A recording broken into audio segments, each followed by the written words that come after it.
O versículo 2 diz o seguinte: e pela manhã cedo Jesus foi tomar café. Não.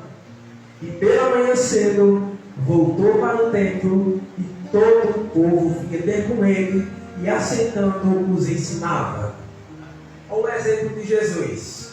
Ele desceu no monte, fez uma vigília no monte e foi do monte para o templo para ensinar. Ele saiu da oração e ele foi buscar a palavra do Senhor. Olha o segundo exemplo, ele está dizendo: a oração é importante, a palavra também é. Se você vive uma vida de oração, você precisa também viver uma vida de palavra. É como, acho que foi o Roberto que falou aqui nessa noite, tem gente que vai atrás de profeta, vai pular, vai rodar, vai atrás de pregador, aquele que profetiza, que vai no rosto e diz: olha, você isso e aquilo, mas não estuda, não busca a palavra, não tem conhecimento, não lê a Bíblia, não vai no culto, não busca estudar a palavra do Senhor. Aí se torna um crente raso, porque ouve e não lê, ouve e não conhece a Jesus. E quando a gente mergulha nessa palavra, o próprio Deus, ele vem e nos ensina agora a Jesus. Aí, sabe o que acontece quando a gente não estuda a palavra? A gente se torna sem sabedoria. Outro dia eu vi, era 1h da tarde, sol quente, estava pegando fogo, descia. Eu cheguei em casa, parei minha moto, postei no canto. Aí eu desci, peguei a rua, fui levar ela na escola. Quando eu vejo uma pessoa que é crente, e vinha descendo outra pessoa que é crente também. E no meio do sol quente, aquela irmã pegou e abraçou a outra e ficou 1 minuto no meio do sol quente, abraçada com ela, lá no meio do sol quente. Aí eu fiquei pensando: há necessidade disso, meu irmão? Há necessidade disso? Aí quando a gente vai olhar a vida da irmã, é uma vida toda bagunçada.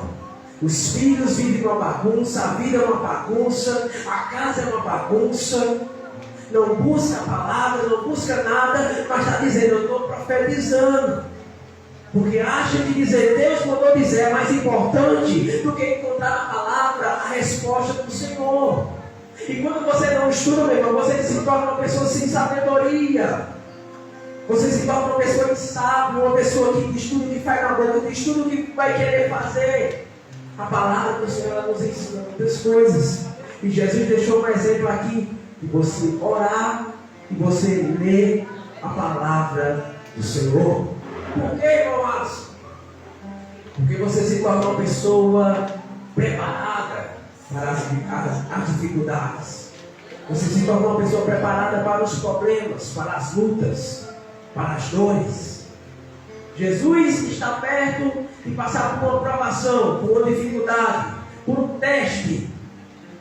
Por quê? Porque os fariseus se aproximaram, jogaram a mulher nos pés de Jesus e diz: olha, ela foi apanhada em ato de adultério, ela estava adulterando, ela estava transgredindo a lei de Moisés. E tu o que dizes? Imagina se fosse nós, que muitas vezes não oramos, muitas vezes não lemos a Bíblia, muitas vezes não buscamos em Jesus a resposta. Se fosse nós, o que faríamos? Hoje em dia a gente julga. Imagina se não fosse aquela mulher: você está aí, condena. Hoje em dia a gente usa a Bíblia para julgar, para criticar, para ofender. Imagina se não fosse naquele tempo. Passa alguém e dissesse: olha, e faz o que com ela? Aí você vai logo a Bíblia e diz: olha, a Bíblia diz o quê? Aí a gente vai lá para Deuteronômio. Deuteronômio 22 diz: quando o homem for achado deitado com uma mulher casada com o marido, então ambos morrerão, e o homem que se deitou com uma mulher, e a mulher, assim tirarás o mal de fora de Israel. A gente logo para a Bíblia e diz: olha, a Bíblia manda matar, então mata. A Bíblia manda apedrejar, então apedreja. A gente usa a Bíblia para apontar o erro de alguém. Você já percebeu isso? E os fariseus queriam que Jesus fizesse isso. Queriam que Jesus usasse a Bíblia para isso. Só que Jesus tinha orado. Jesus tinha se consagrado, Jesus tinha lido a palavra, Jesus estava preparado, Jesus estava pronto. Aí Jesus simplesmente abaixou a cabeça e começou a escrever na terra.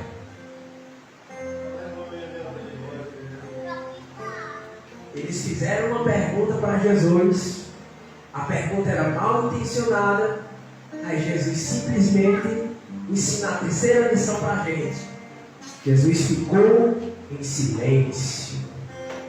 Jesus silenciou. Jesus disse: eu não vou falar nada agora. Eu vou ficar calado. Eu vou ficar parado. Eu não vou dizer nada. E os fariseus tudo pensando, né? Porque a intenção deles era enganar Jesus. Porque existiam duas situações que eles propuseram para Jesus.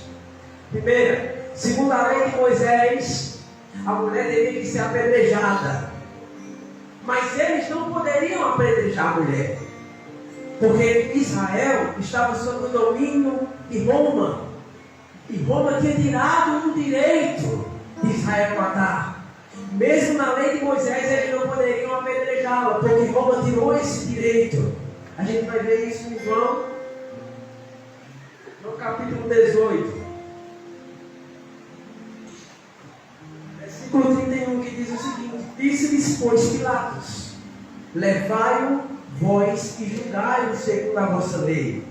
Que na lei diria para crucificar Jesus. Só que os judeus responderam o seguinte: disseram-lhe então os judeus: a nós não nos é lícito matar pessoa alguma. Os judeus eram proibidos de matar segundo o império de Roma. Eles não poderiam matar aquela mulher. Mesmo que ela foi pega em adultério, mesmo diante da lei de Moisés, eles não podiam matar, porque Roma tirou esse direito deles.